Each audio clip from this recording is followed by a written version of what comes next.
Welcome to Born or Made, the podcast that dives deep into the heart of success and identity. Are the traits that define us as leaders ingrained from birth, or are they carved out throughout our experiences? Join your host, Anne-Marie LaTulip, as we ask these questions to some of the most insightful and inspiring entrepreneurs of our time. Each episode, we explore their journeys, the decisions that shaped them, and how they've molded their own paths to success. So whether you're an aspiring entrepreneur, a seasoned business owner, or simply curious about the interplay between nature and nurture in professional growth, you're in the right place. Get ready for compelling stories, transformative insights, and a new perspective on what it really takes to make it in the world of entrepreneurship.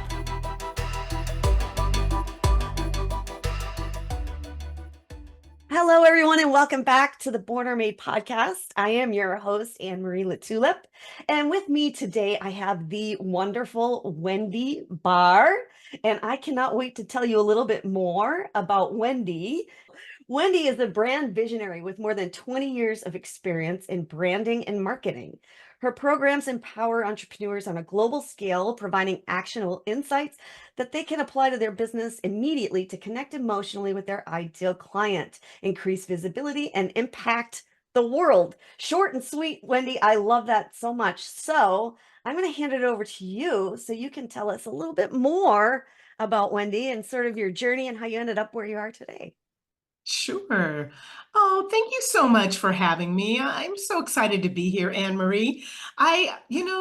It's taken me a while to get where I'm at because I think that with age truly does come wisdom. And it's taken me years to really figure out what my purpose is in life and what I really wanted to accomplish with my business. And that's why I created the Impactors Global Mastermind, because I see so many entrepreneurs with their back against the wall. Like, they're brilliant. They have so much to offer. They can change lives, but they don't know how to get that visibility and how to brand themselves and then just how to lay the foundation for a profitable and sustainable business. And so, yeah, so my background, I like to joke around and say I came out of the womb as an entrepreneur, but and my mom and my grandpa, they were entrepreneurs my whole life. I mean, my mom owned like a Radio Shack, and then she owned a head shop. And if you don't know what that is, if you're too young to know what that is, I'm familiar. Well, for the audience, that is a place where you can buy paraphernalia with which to smoke your weed. Yes, thank you, Mom. Which Thank you was for that. not as accepted back then, right?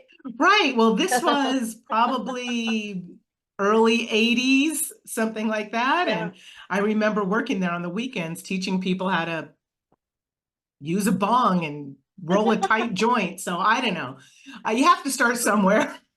Right. So yeah. And then I got my master's degree in corporate identity, branding, packaging design, graphic design, all of those fun things. And I had a business called WB and Associates for a long time, where I worked with the marketing directors for major corporations well, the cool thing is I was younger and unstoppable. And so I worked with companies that had businesses that I enjoyed, like MTV and RCA Records and Rockefeller Center. And, I just, no door was closed to me. It's funny how you change, because now I'm like, hi, it's Wendy. Can I come in just for a minute?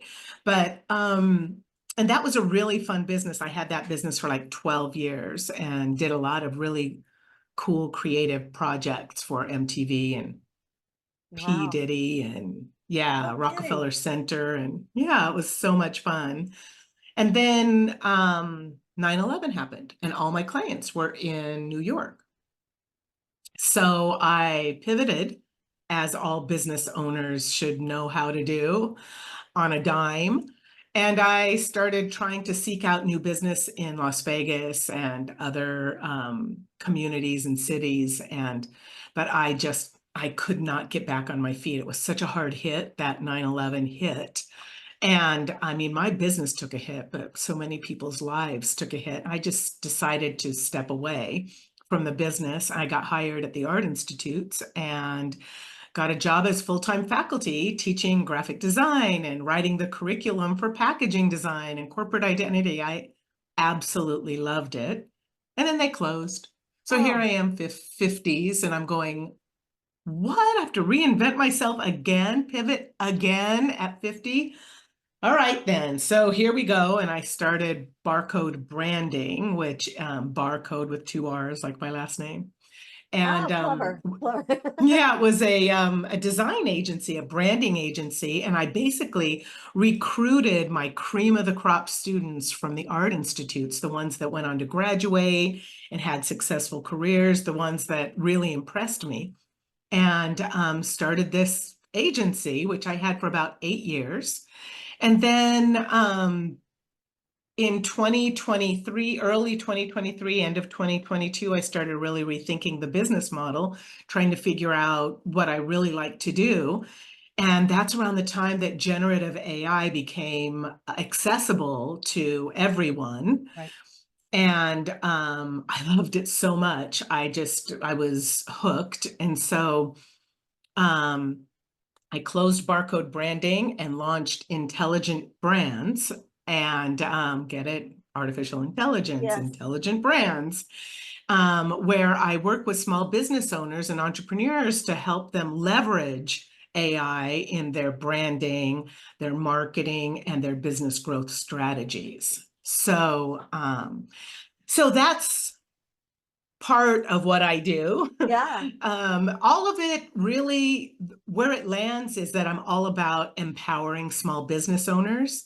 And I'm particularly passionate about empowering women in business. And so let me dial it back real quick to 2003. So Yeah. 20 years ago, I started a women's networking organization called the Women's Business Link in Denver. And it was a live, on ground, face-to-face networking. And we had about 6 networking events a month. We had Wow. Monday Afternoon Club, MAC, and TLC, the Lunch Club, and Breakfast with Champions, and Breakfast with Champions North, Breakfast with Champions South. I mean, we grew that organization from like 5 ladies to over 6,000 ladies in a matter of 5 years. And Wow. then I got hired at the Art Institutes, and I didn't need to network anymore. Wow. Okay. Yeah, I read about your networking group because you're still doing that now. Yeah, Yeah, although so it being then, well, virtual. Yeah. I stopped for many years. It didn't make sense for me, so I just shut the doors. And then fast forward to Barcode Branding days, I was like, oh, I'll just throw a Facebook page up there and see if anybody responds. I mean, who knows? There's probably still a few ladies following us around from way back. Yeah. And now we have 1,400 members, and many of them are international. So we launched the Women's Business Link Global Network, which is a membership, and we network once a month. We brought back MAC, Monday Afternoon Club, on the 3rd Monday of every month, and that way I can create like an educational portal for women in business where they can access resources that they need for, again, leveraging AI in their branding, marketing, and business growth strategies. Wow. So That's that's what I do. that's quite a journey. And there's so much to sort of dive into there, but I want to take it back to the idea of the show, which is called Born or Made. And clearly you said you thought you were born an entrepreneur. So I'd love to know about little Wendy. And were there things that you did as a kid that sort of led to that entrepreneurial spirit? Because I know I'm the same way. I was never one to take authority or be boxed in a Oh, cage at a no, job. You know, I just couldn't. I mean, I had jobs, no. but I couldn't do it. So as a kid, I was always trying to do my own thing, sell things like rocks and shells, and like put on shows and do all these things. So I'd love to hear Oh, about your so we childhood. did too, put on shows. I love that. Yeah, yeah, Yes. My cousins like to tell the story, especially my one of my yeah, One of my cousins likes to tell the story of when I used to babysit them. They're three siblings, and I used to babysit them. They were my younger cousins, and I would organize them in desks, and then I would be their teacher at the front of the room. And I would make them sit in their little, one of my cousins refused, and I would tackle him and tell him I was the boss. I'm the boss here at this school, and you sit at your desk. Because I guess I always wanted to teach. And then I can also remember a time when my girlfriend and I made these macrame plant hangers and sold them door to door so that we could earn enough money to go to Aspen by ourselves. We were only 16, she was 15, and we wanted to go to Aspen by ourselves without our parents, and we wanted to prove to them that we could earn the money ourselves. So yeah, we Did did you? that. And Did you earn yes, the money? yes, it was yeah, Great. we were very bad and naughty. And so I would I know you think I'm this perfect angel. So if I was to tell you that story, but yeah, we lied about most everything. We did earn some money, a little teeny bit, but we told our parents it was more, and then we told them we're taking the train from Denver to Aspen. I live in Orange County now, but Okay. I'm from Denver. We told them we're taking the train from Denver to Aspen, but we weren't because we didn't have enough money. So we hitchhiked. And we were kids. So we didn't know that when you hitchhike or when you're traveling like that, you just take a backpack, right? Like not much stuff. But no, we had backpacks and duffel bags and those big, heavy camping sleeping bags. And so when we got our first ride, and then they dropped us off on the side of the road. We couldn't walk. Like we couldn't walk to the next rest stop. We had too much stuff. So we had to call a girlfriend in Denver and ask her to come get Oh us my. and take some of the stuff home with her. But yeah, and then when we got to Aspen, of course, we didn't have money. So we We, yeah, we were hippies, and we were sleeping in tents with boys, and cuddled up together so that nobody would bother us. And ah, so I'm telling you, yes, always, I have always been that self-sufficient, whatever it takes. I'm getting my way, Mom. Can you tell I'm a Leo? So me too. yay! Me too. No When's your wonder birthday? you're so bossy. July 30th. Okay, I'm August 8th, so we're close. Yeah, like a week. Yeah, that's funny. But I was just thinking as you were telling that story, I was the same way. Do you know that I'll tell you something funny about me, my anybody that knows me and hears the story is gonna laugh. I once convinced my friend, we were maybe six at the most, maybe. We were at arts and crafts at the local middle school, which was probably at least 3 miles from our neighborhood where we lived, right? I convinced her to walk home from the middle school to our neighborhood at 6 years old. And her mom drove by us on a main road, and boy, did we got in trouble. I bet. I bet. But that's just the type of, Can you I just, imagine if it was your 6-year-old? I would freak out, right? right.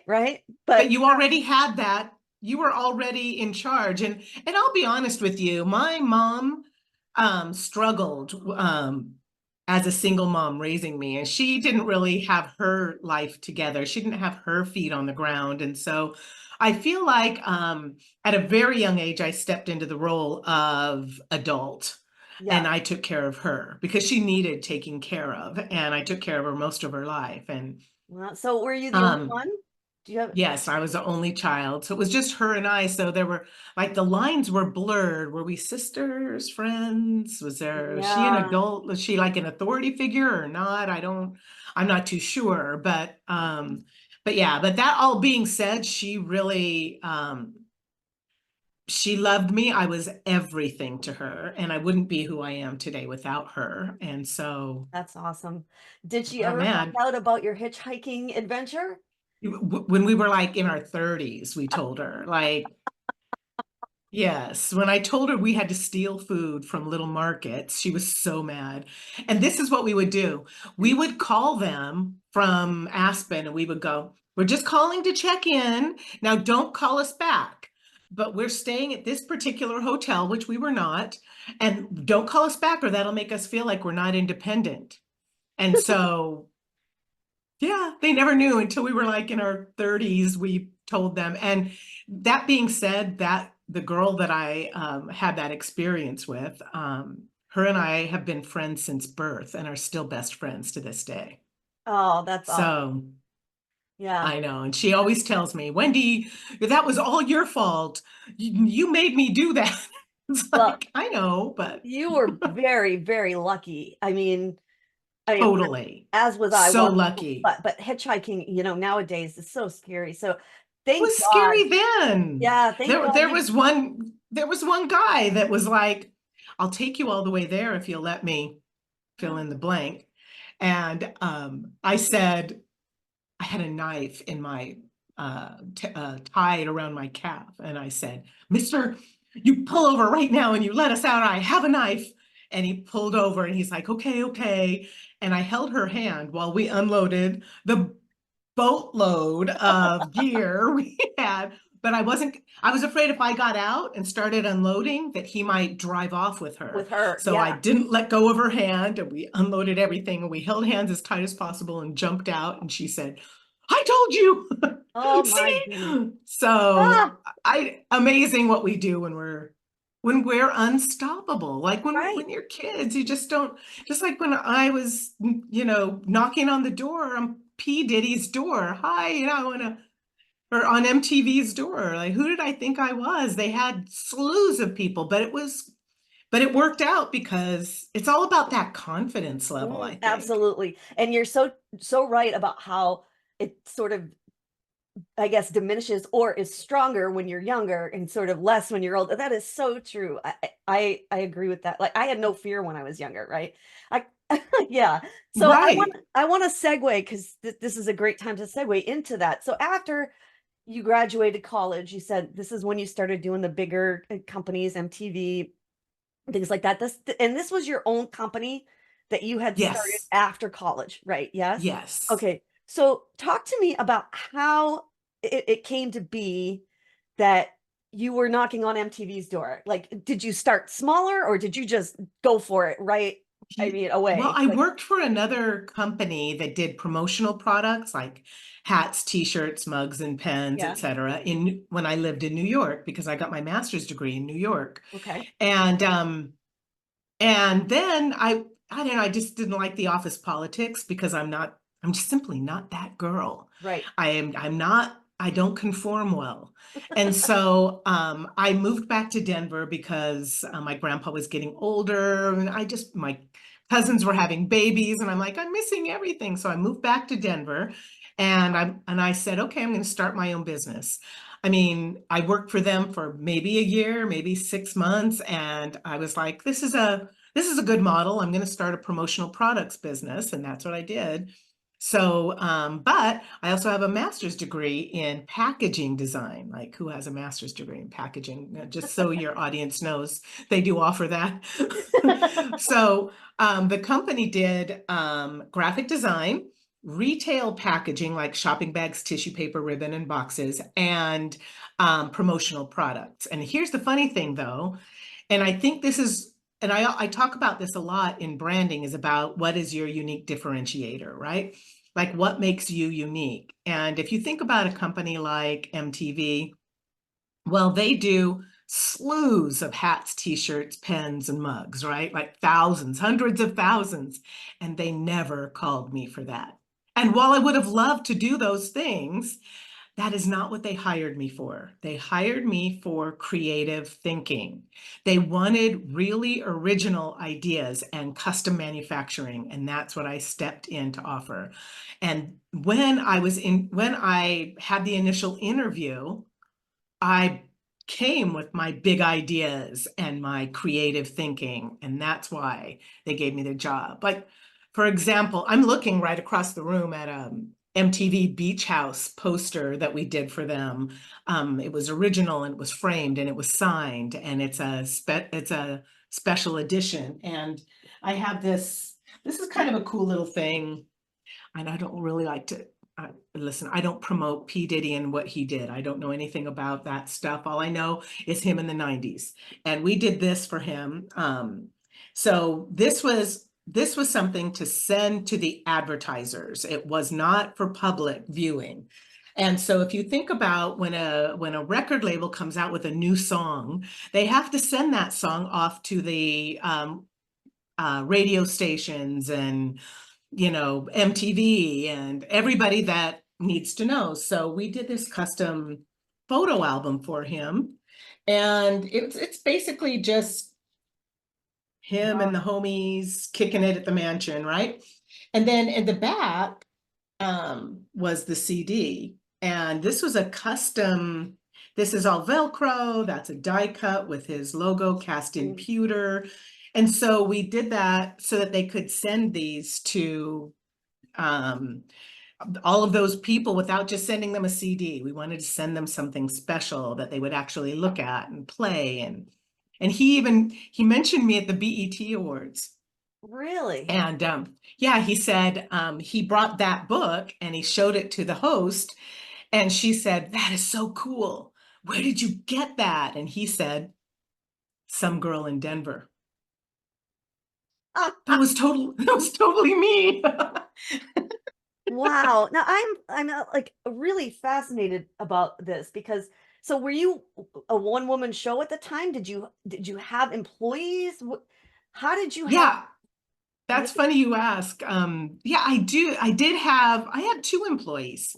I okay. had a like when at my height when the company was doing really well. We also had clients like Merck Pharmaceuticals. We did like 250,000 little shopping bags for their HeartGuard medicine for them to send to vets. So they would put the HeartGuard medicine in these cute little shopping bags that I made for them. I Yeah, I had those probably had a printed couple of in. those.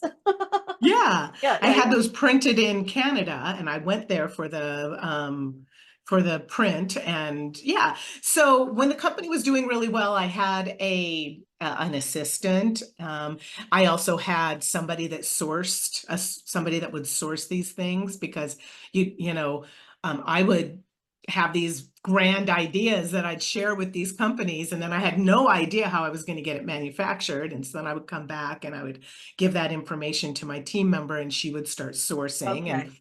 I Okay. really liked working with female owned businesses. So that would always be like, try to find a female owned business that manufactures wooden crates, for example, or manufactures these little gold lame bags or whatever it was that I felt like I needed. So, and That's then awesome. an accountant probably, Yeah. but something like That's that. yeah, that was my question because Small. you're pitching these great ideas, which are typically, just for anyone listening that might not be clear, they're all related around graphic and design. Yes. Yes, and And packaging, promotional, promotional for yes, products and things like marketing, that. yeah. Okay. So I was just really curious about how you delivered the products. So you answered that question because I was like, how would you know how to do that if it was just you? So that's interesting to me. Yeah, and plus the internet was just kind of still crunchy back then. So Yeah. yeah, we still had to, I had a big Rolodex that had all these resources in them. And yeah, you figure it out along the way. It's funny because my word for 2024 is yes. And honestly, if you operate from that premise, yes, I'll figure out a way. Yes, I want to speak at that event. Yes, I'll figure Yes. out how Yes. to provide you with that outcome. Yeah. And you move forward from that premise. It's like all things are possible. Yeah. I love that. Yes is a great word. I used to Yeah. act and improv. It was always yes and, so that you wouldn't let the scene die. Love improv. Do you? Yeah. Right before COVID, I was taking all these improv classes. It was so much fun. And then Yeah, it's we ended up online doing virtual classes. It wasn't as, I don't know, oh, it was that's as fulfilling interesting. because it Yeah, was COVID. And so, but it was a good outlet for me. But I utilize a lot of that on when I stage speak. that's interesting. Yeah, I'm actually speaking for the first time in September.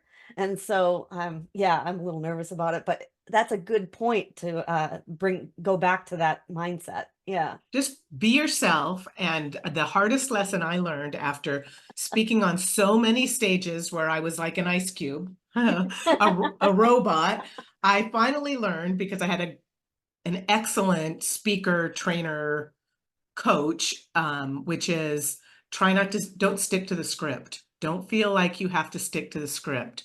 That's why I started taking the improv classes. Yeah. Just be yourself. Yeah. Oh, I love that. That's so true. And even with the podcasts here, a lot of people, because I had take coaching. I got my podcast started through coaching. I have a coach, and Sure. they a lot of people in the coaching with me outline their interviews and do all this stuff. I don't do that. I just fly by night and Yeah. just let the conversation go. So Yeah, it's I think it might kind be of funny. limiting if you have Yeah, a clear agenda. Sometimes it limits what the speaker might be able to bring to the table. absolutely. Yeah. So cool. This is such cool stuff. So now I want to talk about how you pivoted from what you were doing into now sort of this networking and of course ultimately the AI, which is such an interesting and hot topic right now, good and bad. I think there are people who have negative ideas about AI, and I think my opinion about AI is that the skill, and agree or disagree, I'm curious to hear your response, but the skill lies in understanding how to use AI and how to prompt AI, not using it as a cheat code, but necessarily using it to embellish and sort of define and redefine that kind of thing. Do you agree? In its current iteration, I do agree, but I think that it's important to mention a couple of things, and that is, one, the version of ChatGPT, for example, and Claude and Gemini and all of the all the things that we're using right now are Yeah. the dumbest versions of AI that you will ever use. So you can't just get used to an idea or thinking that this is the process and how we use it. Hmm. And you have to let go of some of the control, because you cannot put the genie back in the bottle. Okay. She is out there, she is soaring, and she's learning faster than we could ever learn. Right. Now, here are some concepts for your viewers, to your listeners to ponder. A lot of people are worried that AI is going to come in and take all our jobs. And that's true and false, because AI will replace humans with humans that understand how to use AI, Right. right? Because AI cannot replace human creativity Right. and the ability to conceptualize. That's one thing it can't replace. But for a lot of knowledge workers and service providers, the truth is AI will probably be able to do a lot of that work for you or for your boss instead of you. So, and then another piece to consider is that, and I don't, this is a kind of a bigger concept, is that if you have young children, whatever age, and they're still in school, ponder this. There's a chance that they may never enter the workforce. Ever. Ever. They won't need to, because there's talk of a universal income, that the government will need to provide us with a universal income to replace the income that a vast majority of worker bees will lose. Now, what that means is that you'll be able to work or not work. Wow. And here's a thing to think about now. If I blew your mind a little bit with that, let's take that just a teeny bit further.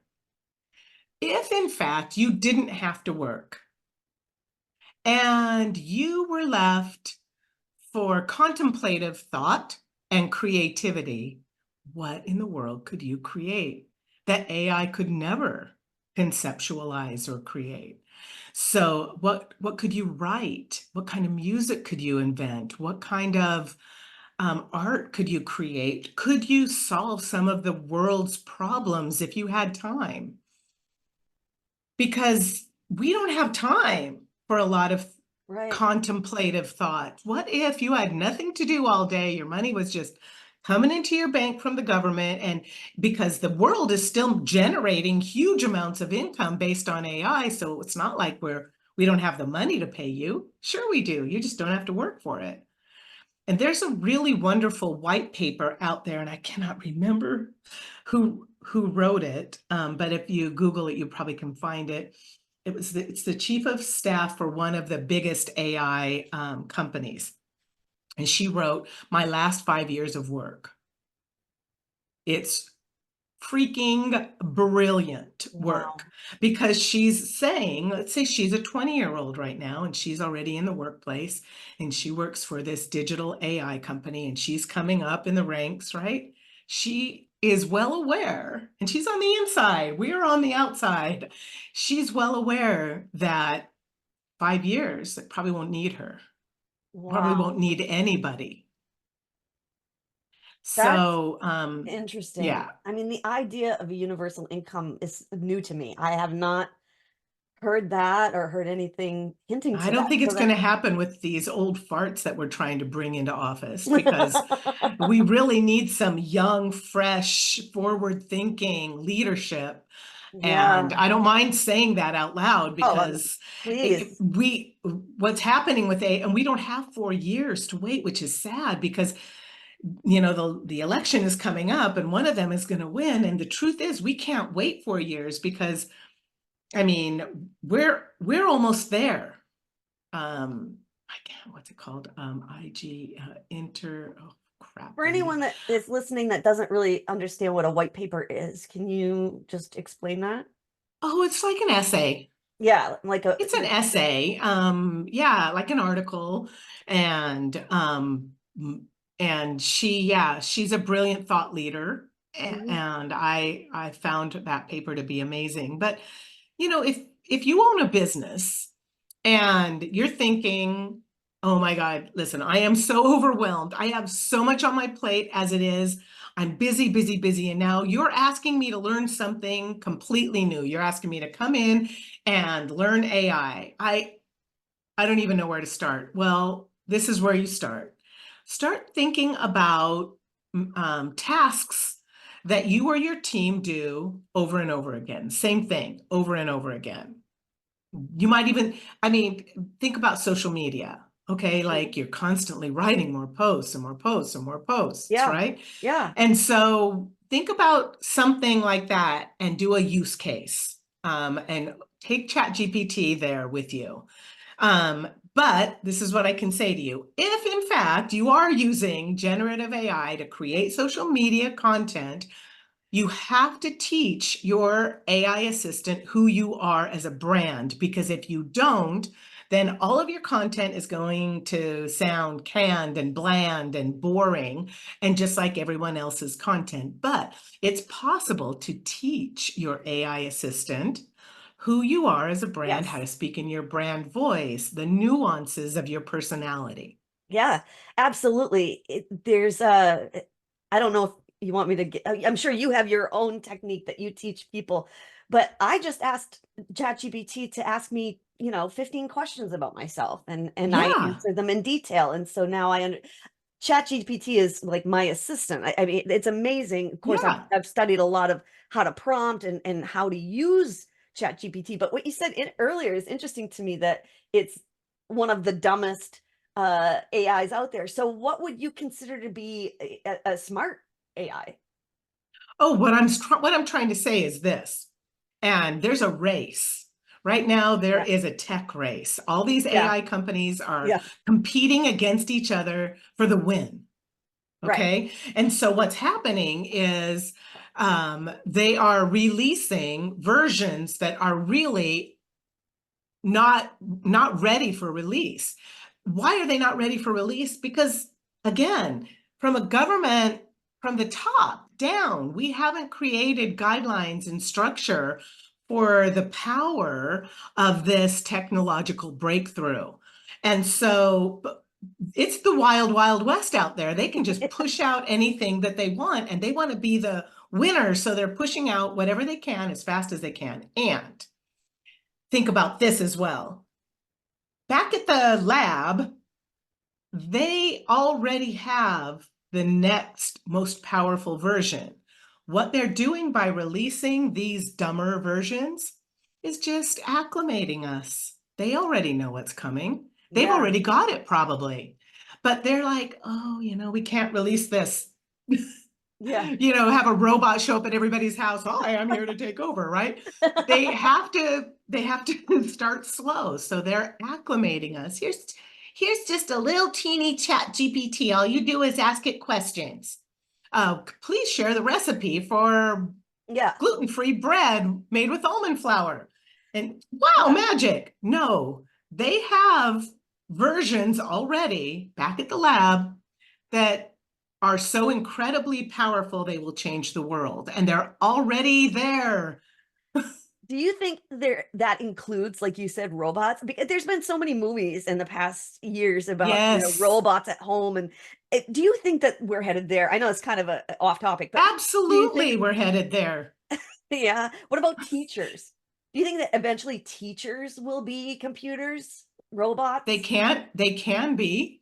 Yeah, because this is the thing. Do we need teachers anymore? We might not need them. Because if you came to ChatGPT in the future, and when I say in the future, I mean in 6 months or in a year, and you say, ChatGPT, I want to learn everything there is to know about world history or developing my own app or branding. Here's and then say, I want you to create the equivalent of a 4-year bachelor's degree. But let's start slow. First, give me all the information I would need to gain an associate's degree. Great, this is fantastic. I'll start studying right away. Now, give me all the additional information I need to have a bachelor's degree in this. Oh, fantastic, wonderful. Okay, I'm ready for my master's. Okay, fantastic, I want my PhD. Will we need teachers? I don't know. Oh, go ahead. No, I was just going to say, like in restaurants and stuff like that, in banks, etc. I doubt seriously there will be humans anymore. My husband and I were in San Francisco. It was like a year ago, but even before the whole ChatGPT came out, and we were at like a Denny's or some breakfast place in the city, and there were robots that served our food. Yeah, we have one around here too. It's an Italian restaurant. You order on a pad and then the robot comes and brings your food. Yes. It's insane. But again, like you said, like it lacks the interaction that makes your experience, right? Yes. Like when you go to eat at a nice place, part of your experience is the service, right? So I feel like I don't know. But what I wanted to say before about teachers and education, the online education market right now is insane, right? So will we need teachers or just people that know their craft that can create a course online and sell it for less than what it would cost to go to college? So that's where I feel like everything is shifting, because it's so easy to spend $5,000 on this amazing course online rather than $15,000 for a semester at college. Right. And because of what I just said, we could circle back to, will your kids ever even enter the job market? And if they're not teaching how to leverage and harness AI in schools as it relates, my son just got a degree in radiology. Okay. Right? Okay. So now he's going to be able to do x-rays and stuff. Like, I don't see us needing humans for that in the future. No. So they might need humans to read the x-ray, but do they? Yeah. Because a human might miss something on the x-ray, whereas AI probably won't. But here's the thing to keep in mind. The goal of all these big AI companies is to reach what's called AGI.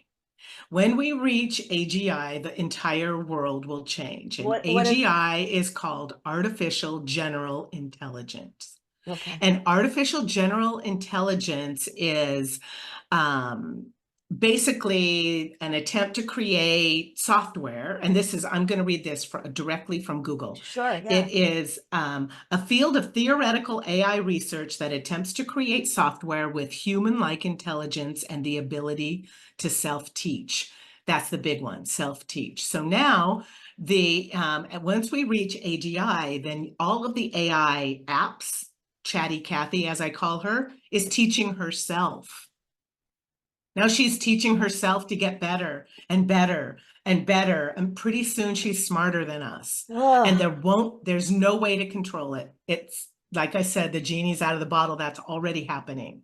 yeah. That's crazy to think about. Crazy, right? I know, but you can get excited about it like I am, or you can be in a place of fear, like this is just a fad, like computers, and I never thought computers would catch on. Oh But God. Yeah. the funny thing is, computers took years and years to really catch on, and then it took a long time for them to develop the ability to really help us in our jobs and perform um, actions on our behalf, right? But the thing is the reason why it took so many years for computers to evolve is because it relied on humans to take it to the next level, then the next level, then the next level. Sure. But the Yeah. thing with AI is that we're not relying on humans anymore.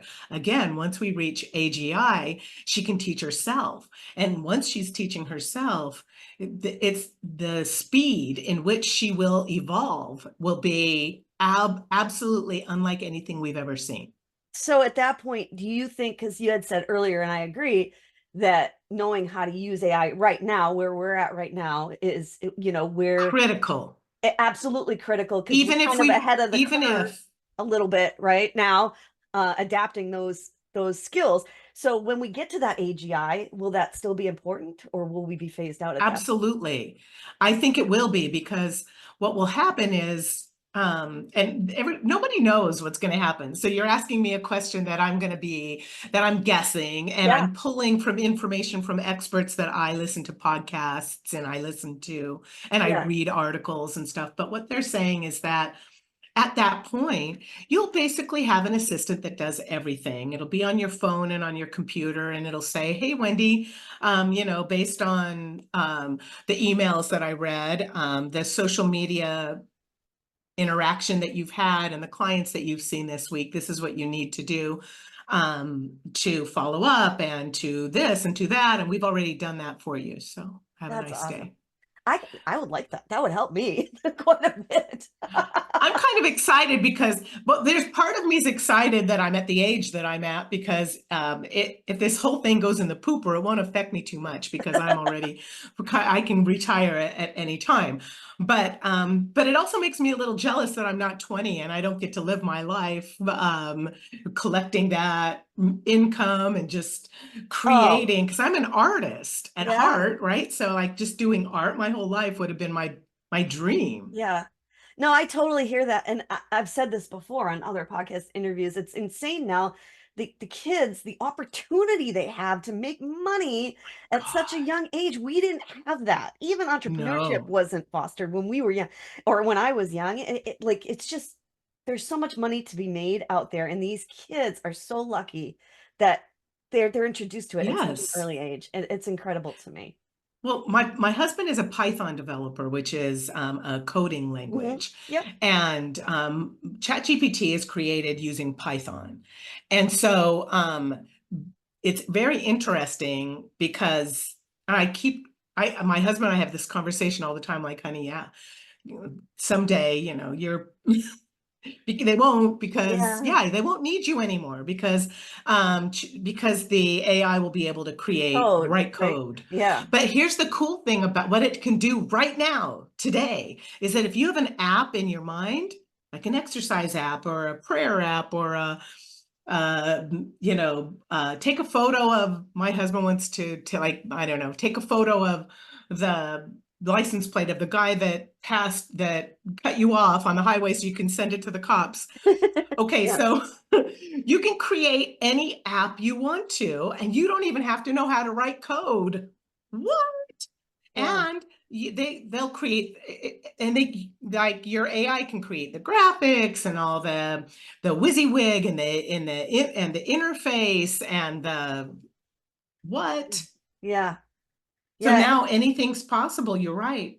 It's crazy. It really is. And I'm personally am looking forward to seeing what's to come. Me It, too. it should be interesting. I'm So, glad I'm living in this time. I yeah. got to see everything. I got to see like cell phones. I got Yeah. to see cell phones evolve and the computer and the internet and social media. I got to see, We and now really, AI. yeah, we I, really did oh, run the gamut. I don't know what year you were born. I was born in 72, so I'm a proud Gen Xer. But we really, our generation has seen everything. Lived without everything. computers, lived without Yeah, cell phones, without remote controls for the TV. right. Girl, I'm born in 61. Oh, wow, okay. I Yeah, I I'm good. I thought you were closer to my age. I know. I'm very immature. Oh, My husband was born in 72. So, oh, no kidding. yeah. Okay. Is he a Leo also?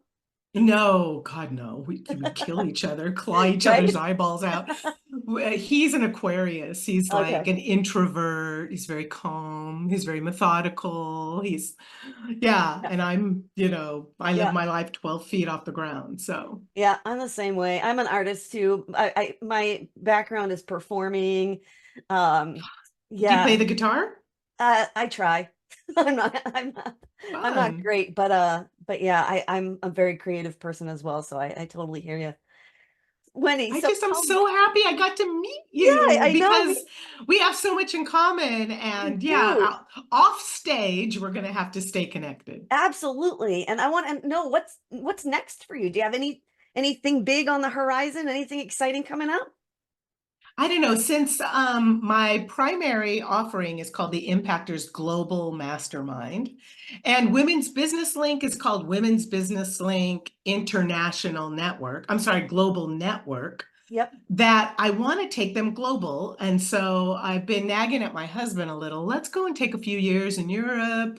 Let's go live over there, and so that I can go networking at different events and start introducing these networks to more That would, people, so yeah, that that more would be people can great. make an impact and be successful. Yeah, that would be great. And correct me if I'm wrong, but you have a free gift for my audience, correct? Yes, I would Okay. love to. I can't remember what I told you. Do you remember? What did I tell No, you I it can was? check it right now. Yeah, it was about AI, and let me see. I have it I right think here. I think it It was it is Amplify or 10 tips. 10 steps to activate your 10 steps. AI brand cheat sheet. Yes. Yes, that's a great freebie. It's really just for those people that just want to dip their toe in. And what I can say is this, grab the freebie. And if you are already advanced in AI and you're thinking, well, I don't know, there's an opportunity, I think, at the end to jump on a call with me at the end of the freebie. Do that. Let's talk about what your next step is. And I have so many guides, and they all have prompt guides in them. I have the Amplify Your AI brand that has a prompt guide, and everything I do in the Impactors, every single resource has a prompt guide. Awesome. That is a great gift. That is a really good gift. And if Yay. people want to coach with you or work with you, they can find you on your website, which is, Intelligent yeah. brands, plural, .ai. Okay. Okay, Awesome. not .com, .ai. And you can find me at I am Wendy Barr, at I am Wendy Barr on TikTok and on Instagram. But my favorite playground is LinkedIn and Facebook. Facebook, Okay. I'm everywhere. So just find Wendy Barr on Facebook. And if she looks like this, that's your You've got the gal. right person. Awesome. All right. And then finally, at the end of every podcast episode, I just fire off 3 random questions. They're always Uh-oh. the same questions because I love to hear the different answers. So the first one is, If you were given the opportunity to go to space and walk on the moon, would you? Yes. Yeah, that's so funny. It's like a 50-50 with that one. Heck yeah. Okay.